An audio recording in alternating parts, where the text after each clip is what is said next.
आज आपण बनवणार आहे मुगाचं वरण। मुगाचं वरण बनवण्यासाठी 1 वाटी भरून मुगाची डाळ स्वच्छ धुवून 1 टोमॅटो 1 तांबे पाणी असं टाकून शिजवून घेतली आहे।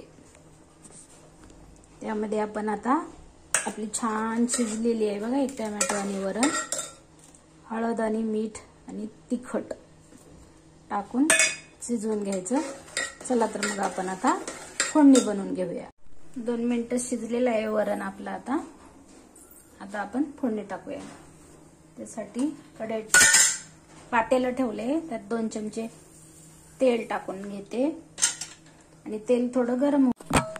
हे आपलं आता तेल गरम झाले, याच्यात कढीपत्ता, जिरं मोहरी,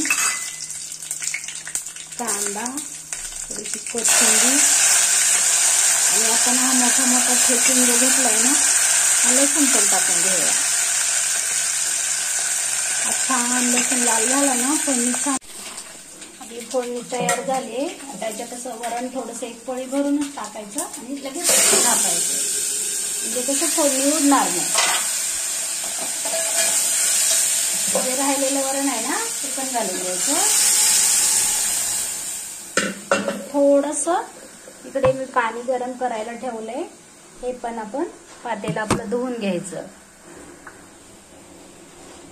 हे पहा धुवून हे पण पाणी टाकून घ्यायचं, म्हणजे खूप घट्ट नाही वरण होणार, मीडियम होणार। हे पहा आपलं वरण तयार आहे मुगाचं। 2 मिनिटं शिजू द्यायचं झाकून ठेवून। माझा व्हिडिओ आवडला असेल तर व्हिडिओला लाईक करा, शेअर करा, सबस्क्राईब करा। पाहिल्याबद्दल धन्यवाद। थँक्यू।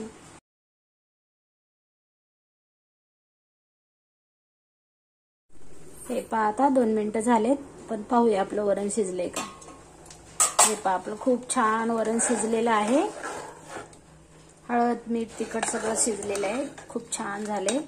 याच्यावरती आपण थोडंसं कोथिंबीर घालून घेऊया आणि गॅस बंद करून घेऊया। हे पहा तयार आहे आपलं वरण।